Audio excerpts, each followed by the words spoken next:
There's 10 million viewers in the UK. And they said to me in the psychoanalysis thing, they were like, that means that wherever you go, 1 in 6 people to recognize you.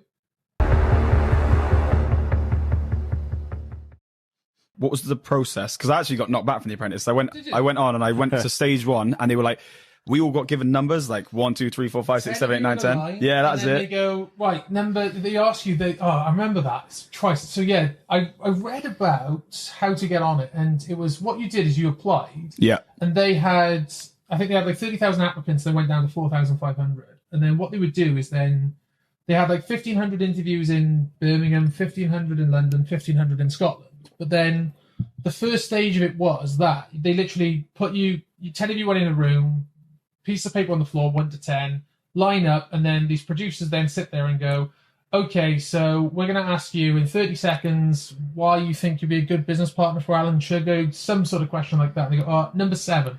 And then 7 stand forward, or 1, like, random order.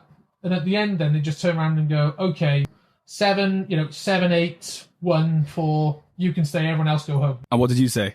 What did you say? What was your answer? I remember, one thing I do remember is that I really, really, really needed this. I remember I was like, shit, I really need this investment. I really need this to work out. And I did so much research online that there was one candidate years ago who'd done an interview, I think it was a Jewish guy, like J Times or something like that. Yeah. And he explained the process and he said, they ask you this question, which is something like, why do you think you would work well with Alan Sugar?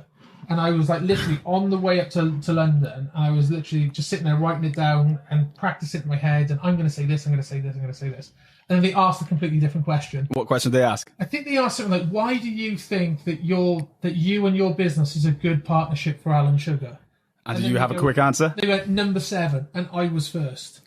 And what do you say then? I can't remember. I think I just did on the fly. I think I just did something though that I think Lord Sugar needs someone with experience. I've been running my own company since I was 19 years old, and I think he needs someone with new vision, bold ideas. I've already done it myself, but I need someone to help me take it to the next level. I don't know if I exposed some vulnerability. Yeah. Oh, sick. But as well, back then I had like a real thick Welsh accent and stuff like that as well, and I looked like Count Dracula. So I mean, yeah. Maybe they just wanted some variety for the show. Yeah. I think they said to me, they go, step forward, why would you... I was in 2006, I was applying, I think, or 2007, and I was like, I think it was the time where it's still a job, so why would you be a good person for Alan Sugar? And I was working at Dreams at the time. I was like, because I was the best salesman at Dreams last month. And that's finished at that stage. I had to leave the building.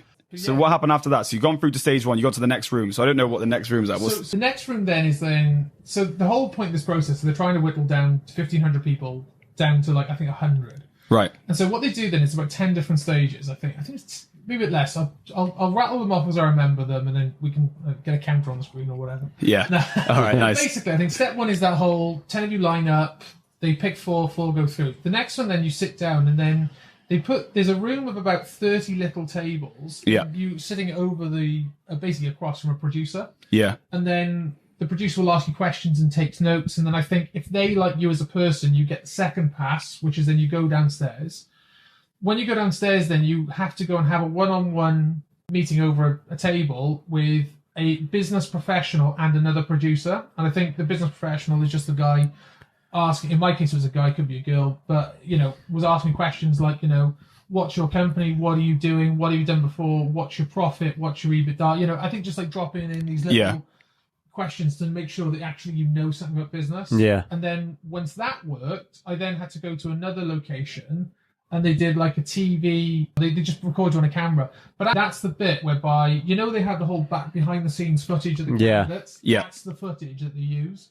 Nice. So all from the early application stages. Recruitment stage, yeah. Ah, cool. What happens is once you if you're successful with that, so they kind of get it down to 100, then what they do then is they invite you back for another task, and this is effectively you put in a room 2 teams of 15, you've got to build an IKEA table, and there's cameras running around you, and then afterwards then you've got to ask, why was it good, why was it bad, and stuff like that. And then when that happens afterwards, then you if you're successful with that, you then got to come back for a psychoanalysis.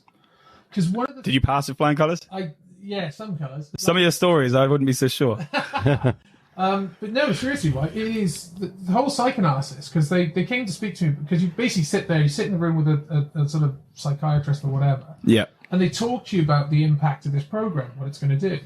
But the crazy thing is, and it's only kind of realised it now, is that so back when I was on TV 10 years ago, this was before we had like Netflix and I think iPlayer just started out, but we definitely didn't have smart TVs. And it was the world whereby everyone used to come home on like, oh, it's Wednesday at 8 o'clock. We've all got to be home around the TV for The Apprentice or whatever. And it was a massive show. Yeah. And there was 10 million viewers in the UK. And they said to me in the psychoanalysis thing, they were like, that means that wherever you go, 1 in 6 people is going to recognise you. And I was That's crazy. I was like, yeah, that'd be cool. Because that's what there's 60 million people in the UK, 10 million viewers, 1 in 6 people is going to recognise you. And then I was like, yeah, that's fine. And then basically I had the call then that said, we really want you to be a candidate, come on board.